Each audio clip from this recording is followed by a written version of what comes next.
Perfect. Okay. Welcome, everyone. My name is Janae Butler, and I'm the Director of Program Design and Implementation.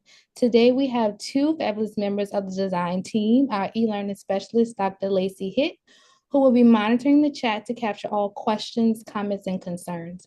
We will have a reserved time for us to answer those questions live if you place them in the chat.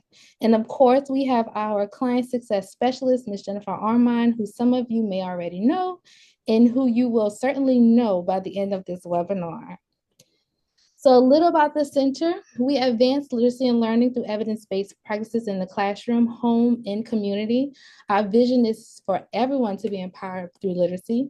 At the center, we engage in every stakeholder through advocacy efforts, family community initiatives, and engage our stakeholders, leaders, educators, leaders, and educational agencies through our professional learning and development services, which you all have come here today to hear more about.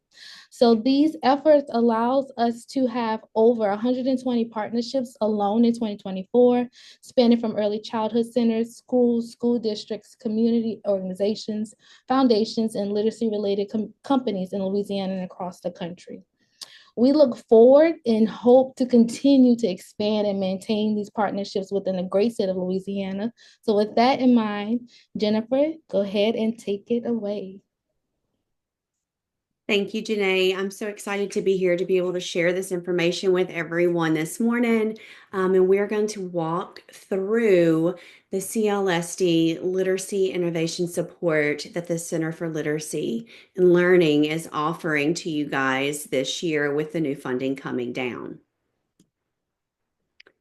Our objectives for today are to provide information about the center's offerings, discuss how we can support your teachers, not only in structured literacy practices, focusing on the science of reading, of course, but by supporting their new teachers in instruction for our English learners. And we are also going to review how we can support our instructional leadership teams. Supporting new teachers. So it's really important that we talk about the challenges that our new teachers face and how we will be able to support them through our mentors. We know that our teachers face many challenges such as time management, balancing differentiated and inclusive teaching, understanding those shifts in education and how important those are, supporting students' socio-emotional needs, meeting administration expectations can be quite overwhelming.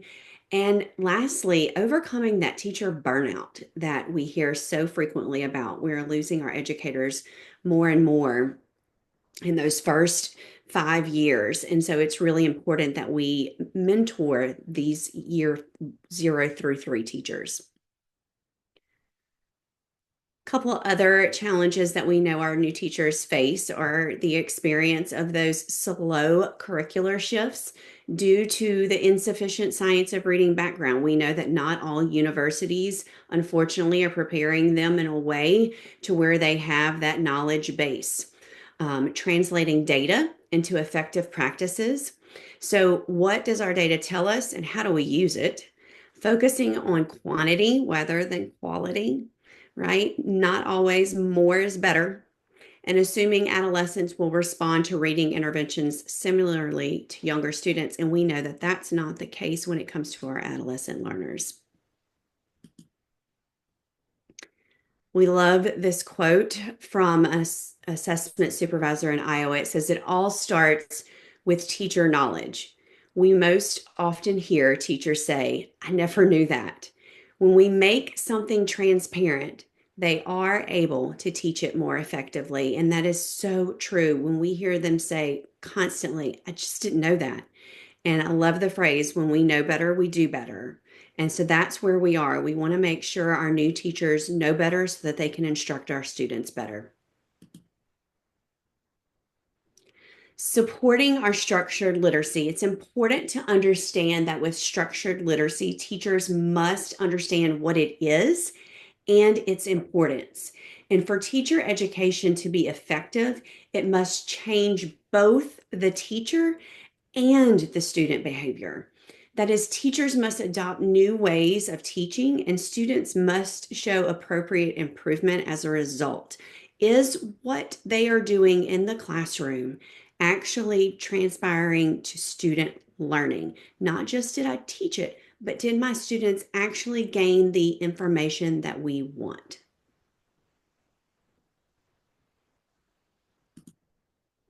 And so with structured literacy, there are really two main components. How and what are we doing? And in this graphic, you can see this inner and outer circle. And so that outer circle is how we do it: systematic, cumulative, explicit, and most importantly, diagnostic, using that data to inform our instruction. And on the inside, you can see the what. What are we actually teaching our kids? The what of structured literacy boils down to phonology, syntax, morphology, semantics, and orthography. And in this chart, you can see it gives you the complete definition of what each of those are and what they actually look like within the classroom. It's also important to understand that we are talking about an age range of K to 12 instruction as we're going through structured literacy. And all of these components apply to all grade bands. This is the how. It is so important that we are teaching in an explicit, systematic, cumulative, and diagnostic manner when we're talking about structured literacy. I do, we do, you do. Anita Archer is the queen of explicit systematic instruction. She talks about deliberately teaching those concepts for our kids, making sure your target is clear and concise, ensuring that the information is organized in a way that is meaningful for our kids, making sure we're going from easy to complex and that it's very well organized. When we have scripted curriculum, what our teachers are struggling with the most is that it looks like, here are my directions, this is what I'm supposed to say, but a lot of times they have to know their kids in order to be able to teach it in a well organized manner. The National Reading Panel identifies 5 pillars for reading instruction. These are the 5 pillars that we will be able to guide your mentors to then help those new teachers. It's important that these 5 pillars are identified: phonemic awareness, phonics, fluency, vocabulary, and comprehension. Mentors must be able to support their new teachers and these 5 pillars for effective structured literacy instruction. So how do we do this? What does the mentorship for new teachers look like, and how do we support that? Says the aim is not aspiring to utopia, but scaling up the success already about us. It is expertise. It is reliable judgment. It is a passion for making the difference. And it is collaborative sharing of this knowledge and doing and caring. This requires the greatest investment, and the benefits for the students will be manifest, powerful, and exciting. This quote by John Hattie just absolutely gives me chills, because that's absolutely it. We can't aspire for utopia in this perfect world, but what we can aspire for is that our kids know that we care about them and that we are doing everything within our power to share with them the knowledge for them to be good, solid readers. The role of mentorship in teacher development. So these bullet points here, when we're talking about leadership opportunities and additional support, teacher mentorship programs have countless benefits for new and veteran teachers alike, but we're going to focus in on those 0 to 3 year teachers. Mentorships allow experienced teachers to emerge as leaders and also take part in guiding the programming for their school.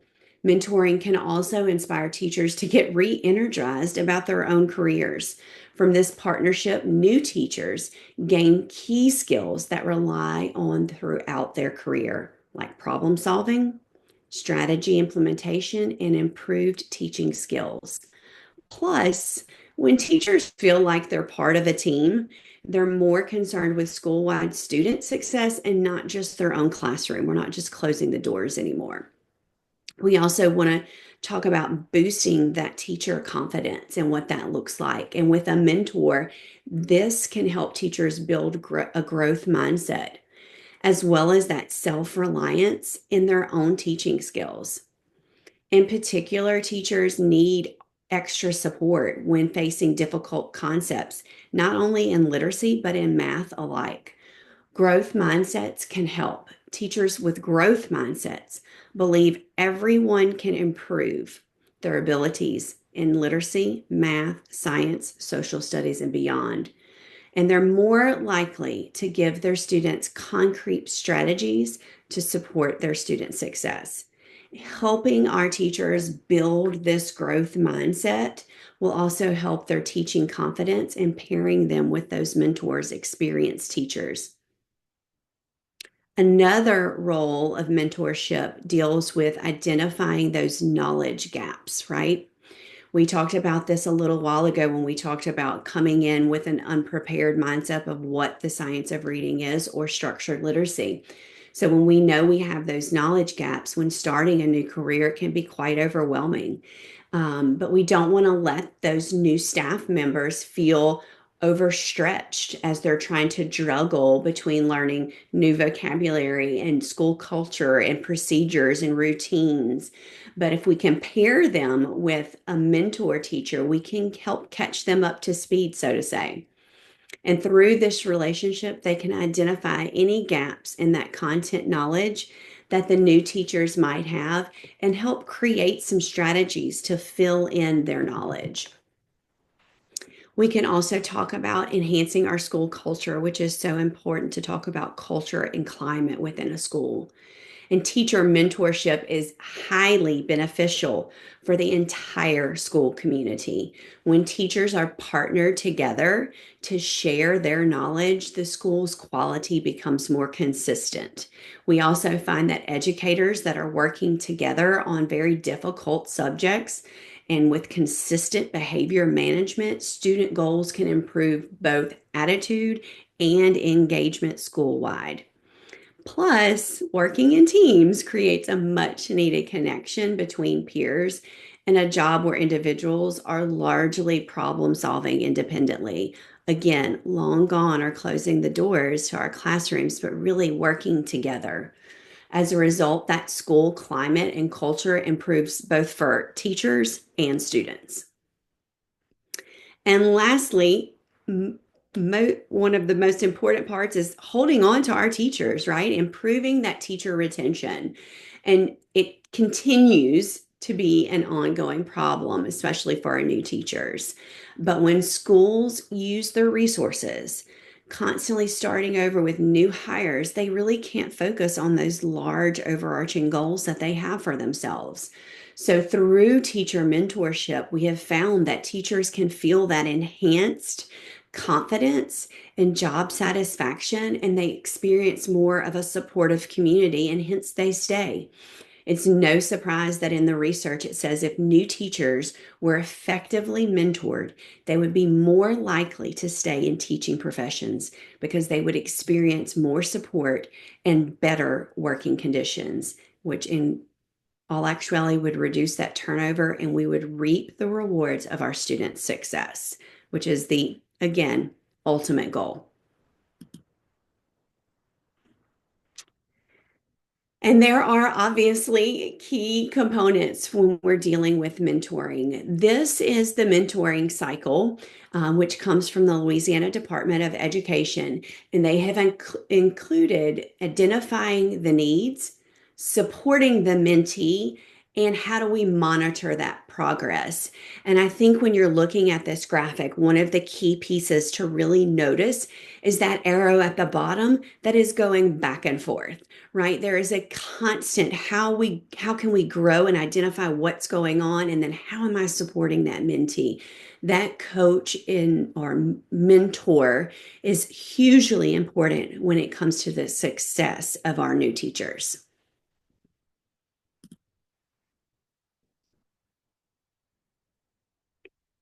So, what does it look like? Mentorship strategies for structured literacy. And you can see as these are coming in on your screen, I'm going to break these down one by one for you guys, though, this morning. So, I'm going to look at utilizing data driven instruction and what that strategy actually looks like for our mentors and our new teachers. We know that data driven instruction is a critical component in helping our teachers identify areas of strength and areas that need improvement for our students in their literacy development and in other content areas. But as a mentor, you can support teachers in analyzing and interpreting their data to tailor their instruction, more importantly, to better meet the needs of their students. For example, when we're working with our teachers to analyze their assessment data, such as standardized test scores or identifying trends and gaps in their student learning, collaboratively developing those targeted instructional plans to address those gaps and monitor that progress over time. This enables our teachers to make better informed decisions about their instructional practice, which again leads to improved student outcomes. The second one that we're going to talk about deals with modeling effective instructional practices. And our mentors themselves can help accelerate that student achievement by modeling effective instructional practices for our teachers, demonstrating those research based science of reading practices and strategies. Our mentors provide teachers with a very clear vision of what that successful literacy instruction looks like and how to implement it in their own classrooms. A lot of times we hear teachers say, well, not with my kids. So when we have a mentor that can show them with their kids, we get so much more out of it. As a mentor who is able to demonstrate maybe even a guided reading lesson in our classroom, we can focus on specific strategies such as questioning, prompting, and different teaching points for our new teachers.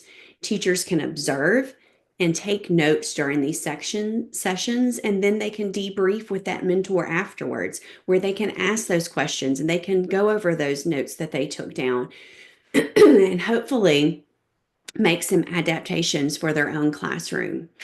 This can highly benefit modeling effective practices, providing teachers with tangible examples of best practices, inspiring them to implement them in their own classroom to improve, again, student outcomes. Now, the next bullet talks about providing targeted feedback and support. And we know that it is crucial that feedback is given in a timely manner, but it's also important that our literacy mentors offer specific, actionable feedback that teachers can use in their instructional practices. Excuse me. For example, when we're observing a lesson, if we meet with that teacher to discuss their observations, if we focus on specific areas of strength, areas of growth, and providing those clear suggestions for improvement after ongoing support through regular check-ins and follow-up observations, we can ensure that that teacher has the resources and guidance that they're needed in order to implement those specific changes that were suggested. Providing this targeted feedback and support helps teachers continuously improve their instructional practices, leading to better student outcome in literacy. And I hope you're picking up on, at the end of all of this, the benefit is improved student outcomes. Now we're going to talk about engaging and collaborative learning.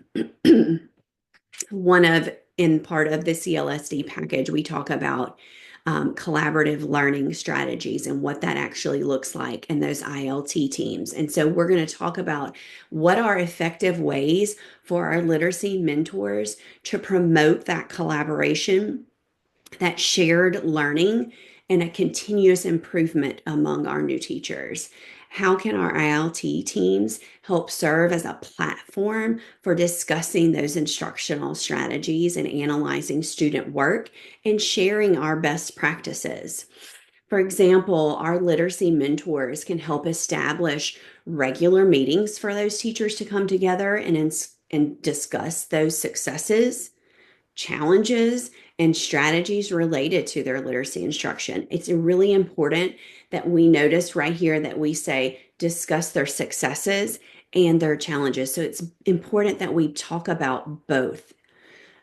We can provide that guidance, resource, and support for encouraging our teachers to learn from one another in these settings and collaborate together to find solutions to their problems. Because a lot of times it's not just a problem in one classroom, but it's a common problem that we see across rooms. These collaborative learning sessions can help foster a culture of continuous improvement and that shared responsibility that we want to have for our student success, which of course, again, leads to better student instructional practices and accelerating our student learning. And lastly, we are going to build that collective efficacy. These strategies are important to help assure a person places in his or her team the effective team's overall performance. Research has since found this to be true across many domains, that when a team of individuals shares the belief that through their united efforts they can overcome challenges and produce intended results, groups are definitely more effective. Communities where neighborhoods share the belief that they can band together to overcome even simple things such as crime, there's a significant less violence and that is true for schools. In schools, when educators believe in their combined ability to influence student outcomes, they are significantly higher levels of student achievement, and that's the ultimate goal. So, this slide, particularly here, comes from the work of John Hattie.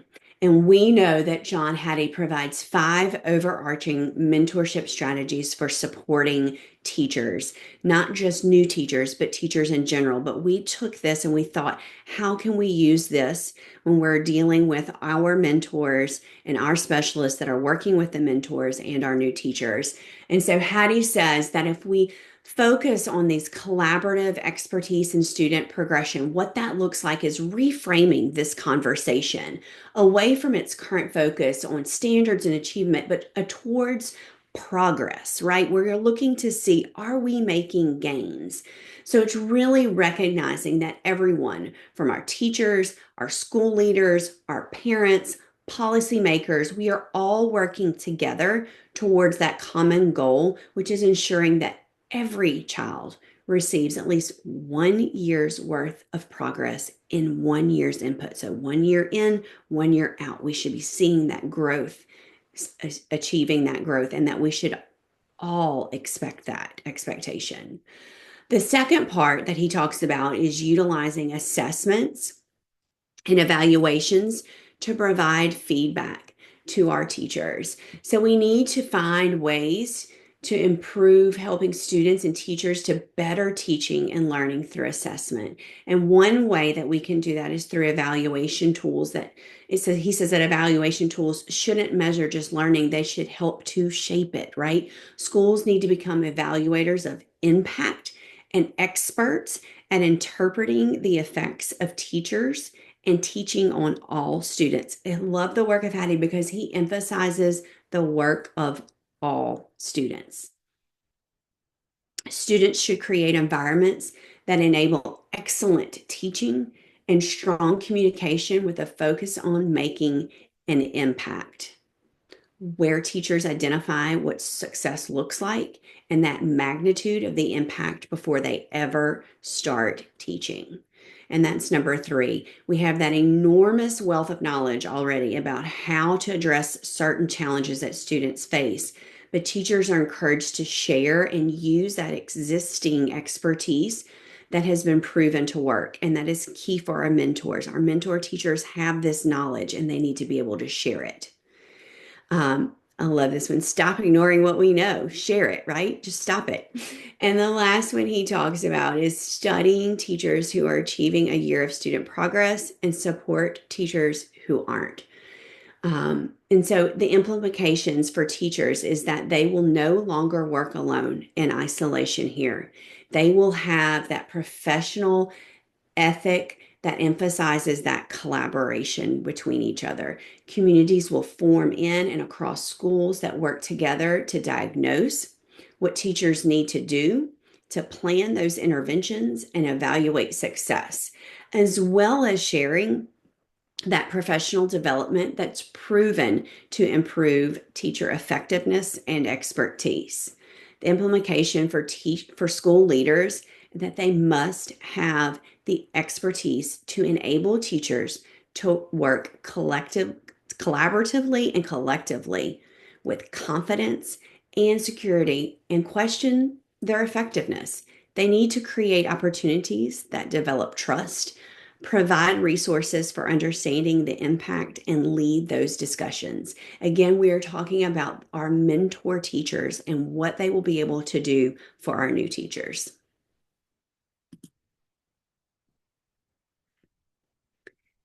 If new teachers were effectively mentored, they would be more likely to stay in teaching professions because they would experience more support and better working conditions, reduce turnover, and reap the reward of student success.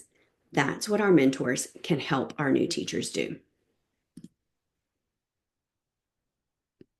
So, another portion of the CLSD talks about utilizing those instructional leadership teams, our ILTs.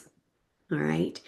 Our ILTs, of course, are led by our school principal, supported by the system level leadership, and they play an important role in supporting both student and educator success.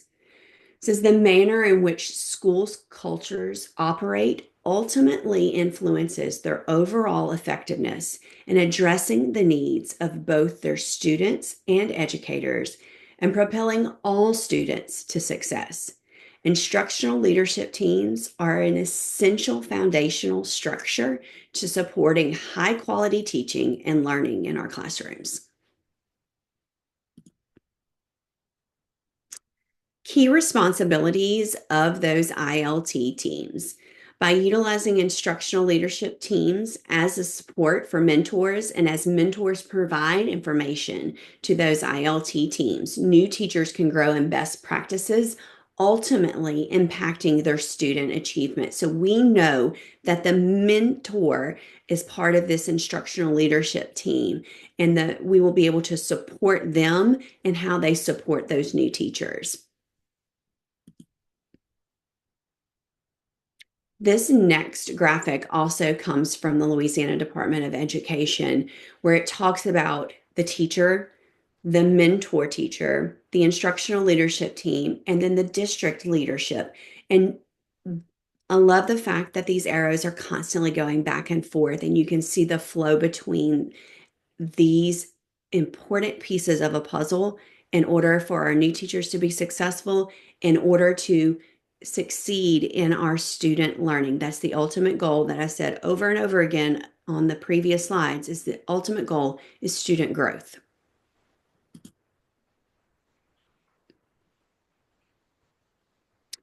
Instructional leadership teams are one of the best models for accelerating student learning, a form of distributed leadership, as we just saw in that graphic, where it goes back and forth between all levels.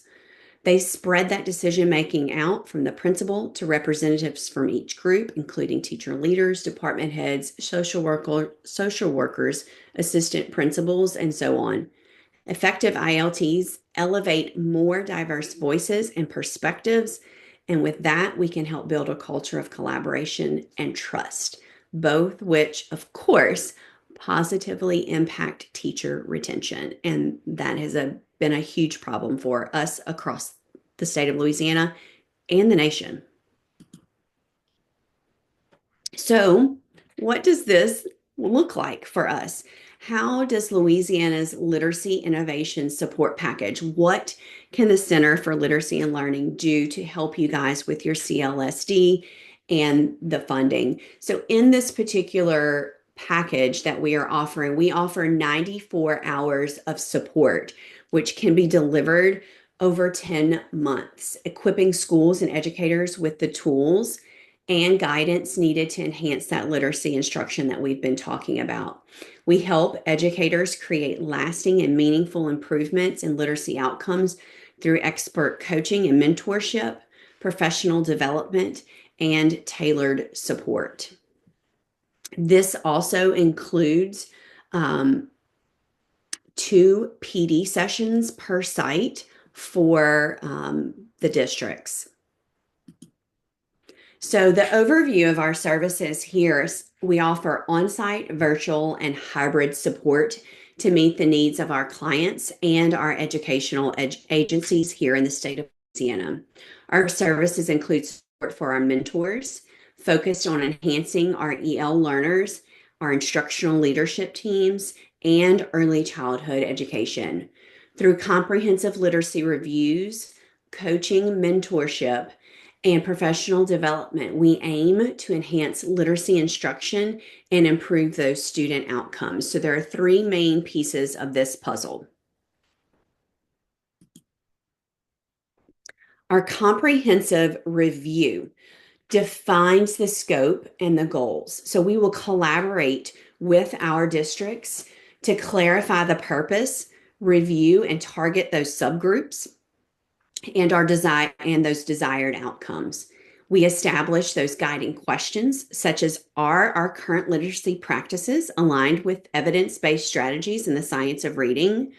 How well are the needs of our specific student populations, our EL learners, our students with disabilities, how are those all being met? And then we're going to help collect and analyze that data, quantitative and qualitative. We're going to help those mentors analyze student performance data, literacy assessments, statewide test results, progress monitoring. We're going to review demographic and subgroup data to identify any disparities there might be in this data. We're going to talk about and go through classroom observations, evaluating those instructional practices. What does our classroom environment look like, and what curriculum are we using? We're going to gather feedback from teachers, leaders, parents, and students through surveys, focus groups, and/or interviews. When we're reviewing those instructional practices and materials, we can help with those intervention plans and professional development needs as well. We will also be able to evaluate literacy instructional practices. Are we having explicit and systematic phonics instruction in our classrooms? Do we have comprehension strategy with diverse texts? Are we using a strong writing instruction and integration across all content areas, not just in our ELA classrooms? Are we examining differentiated strategies and scaffolding those for our struggling readers and for our subgroups that are definitely flailing?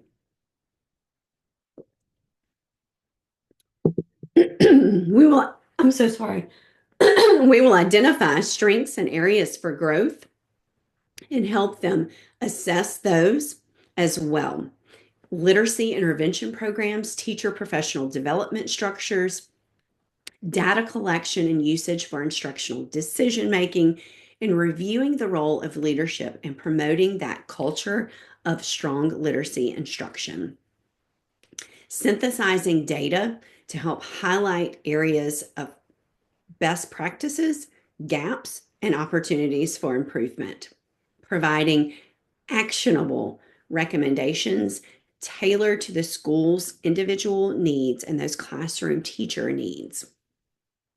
And lastly, we're going to continue to develop and present final reports, including a comprehensive report of the summarizing of the findings, key strengths, success areas, challenges, barriers to student growth, recommendations, short-term and long-term improvements. We're going to continue to help create an implementation plan. We're going to work with the stakeholders to design a detailed action plan based on the review's findings. So taking that comprehensive review, what did we find? What does that look like? What professional development do we need to address, to identify those needs and to adjust and address those? Adjustments to any of their literacy programs and materials and strategies that they're using to progress monitor and that ongoing support for our mentor and new teachers. Establishing systems for tracking and implementing these recommendations over a very measurable amount of time. And of course, offering any follow-up coaching and mentorship, workshops, and additional reviews. So that's a lot of information that we just shared.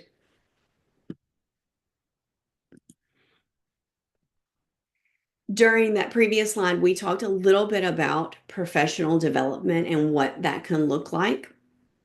And so it can be live, in-person PD that we offer, or it can be virtual, and it can be an asynchronous delivery of workshops. So interactive seminars, webinars. We will also have a live coaching bank where you can actually go in and pick from different professional developments that have already been pre-recorded. So when we're talking about professional development, we're talking about enhancing our new teachers' efficacy, right? Strategies for building that instructional capacity that they may be lacking in our new teachers through modeling, coaching, and feedback. Tools for fostering confidence and resilience in our new teachers is so important to improve the retention of our teachers and the effectiveness of their instruction. We want to make sure that in our professional development, we're also providing support for our English learners. We want evidence-based practices for scaffolding that instruction and what that looks like for promoting language acquisition, strategies for integrating language development in our literacy instruction, and approaches for using that data to tailor their instruction to the unique needs of our English language learners. We also know that our professional development was going to hopefully increase that third grade retention rate that is so important here in the state of Louisiana.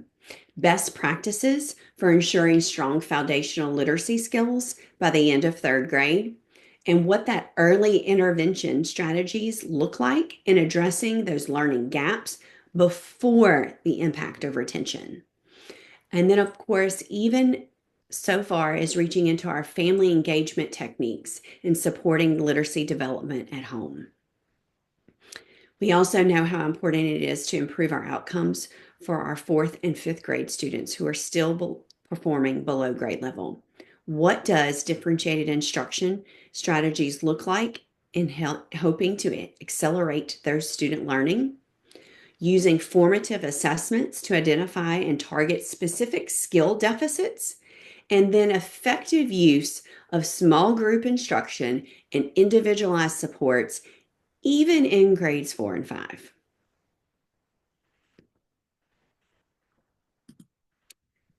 And then the last piece of this puzzle is the coaching of that mentor. And what does that look like?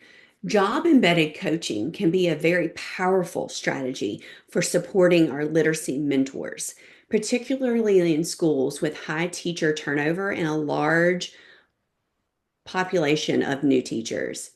It provides an on-the-job professional development tailored to specific needs, fostering that continuous improvement in practice and a supportive learning environment. So here's how we can do that.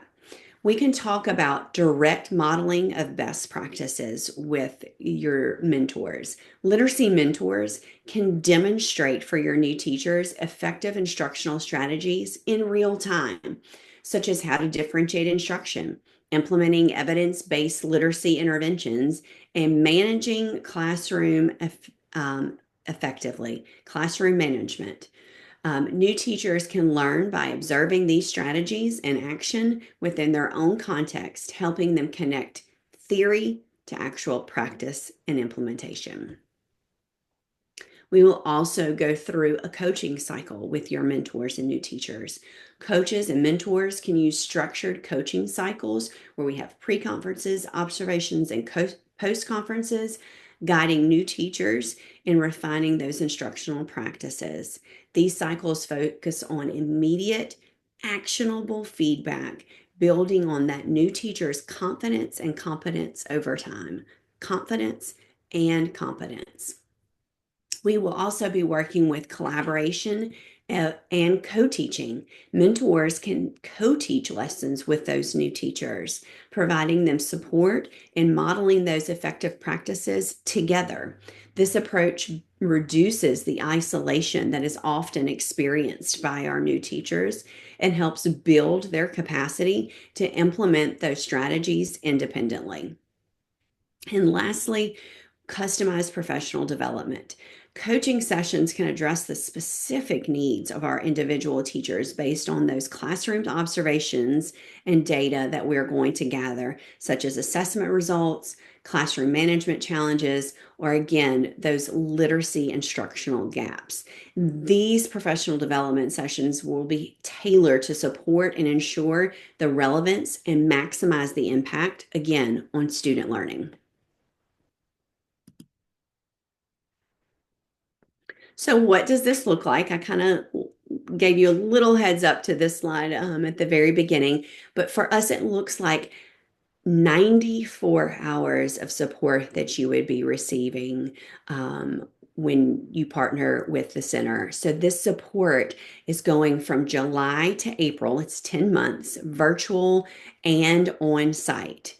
It's going to include all of those three key pieces that I just described to you with professional development, 2 live sessions in person, and then we will also have again unlimited access to Canvas, which has some professional development opportunities that are already posted there that the teachers, mentors will be able to choose based upon that observational data that they are collecting as they're walking through and doing these observations. So it will be very targeted and very specific for gaining and being very customized. So I've said a lot in about 45 minutes, and I hope I did not overwhelm you with all this information. The good thing is that this is recorded. You can go back and watch it. I'm going to put up in just a second a QR code that you can scan to set up or request more information from me or to discuss how you could partner with the center in using your CLSD funds and how we can help support your mentors and supporting your new teachers and your EL populations and your instructional learning teams. So at this time, Janae and I will open the floor for any questions about any of the mentorship strategies, leadership coaching, structured literacy implementations for new teachers. And Lacey, if there was anything in the chat that we need to take care of, if you can come on now too to help that. And please make sure that you take advantage of this new program that we are providing for you guys, specifically targeted to meet the needs of your students here in Louisiana. We thank you so much for joining us today. It was a privilege to be able to share this exciting new adventure that we're going on here at the center to help support our educators in building strong literacy foundations for all students. Jennifer, we did have a question about early childhood offerings. Mm-hmm. If will this be open to early childhood centers as well? Yes, and really all they need to do is just to scan the QR code here in just a second because these and on this slide that's Janae, if you want to go ahead and go to the next slide where it talks about programs and services, these are all of the different programs and services that the center offers. So we definitely have early childhood coaching and we offer Cornerstones programs for early childhood. And then there are some additional features that we can add on with our CLSD funding that we can discuss if you do set up a time to talk with us most specifically around growing reading brains and our Lit Academy. And you can see here that we have the Science of Reading Learning Academy and those literacy deep dives. That is the program that we were talking about that has the specific trainings that are already recorded that they can use and watch on their own time. So these Okay, are some of just our additional programs. Is there anything else, Lacey? we have another question. How do we ensure that we receive the support the center is providing? Read that question to me again, Lacey. It says, how do we ensure that we receive the support that the center is providing? Well, the center will be providing support to the districts as well as far as follow up in our reports. And we'll be working with the mentors and their instructional leadership teams. And so that all of that information will be provided to the districts when you contract with the center. Perfect. Lacey has also dropped in a link, a form, an interest form for the programs that you see on your screen currently. If we don't have any other questions, Lacey, we have our contact information here. You can, of course, use that email to get in touch with Jennifer, but there's also this code that Jennifer was alluding to earlier in regards to setting up a meeting with her. So if you would like to have more information or to have a conversation with us in regards to our new package, then you can for sure scan this QR code and set up the meeting with us. And we hope to talk, connect, and bring this package and deliver it to you all to support all your needs within your school districts. Lacey, do we have any other questions in the chat? There are no more questions in the chat. Perfect. Okay, well, with that, we thank you guys for being here. And remember, everyone is empowered through literacy. Thanks, ladies. Thank you. Oh, I'm sorry, Janae. We do have someone asking to go back to the contact slide. Perfect.